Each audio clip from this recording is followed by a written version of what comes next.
So in this video, we're required to simplify this algebraic expression, okay? So first thing we need to do is we need to open this bracket using this 5 outside. So 5 times a square would give us 5a square. 5 times 3, that's plus 15, okay?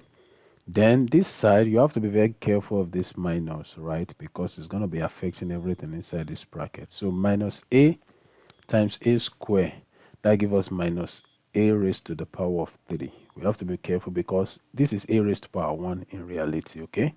Then minus a times plus 7a. Basically, what is the coefficient of this a is minus 1, really. So minus times plus, that is what? Minus. So a times, 7a.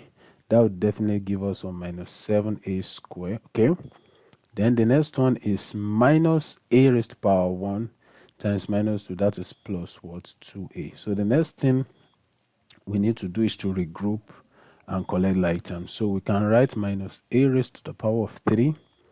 Then the next one is what? Minus what? 7a square, right? Plus 5 what? A square.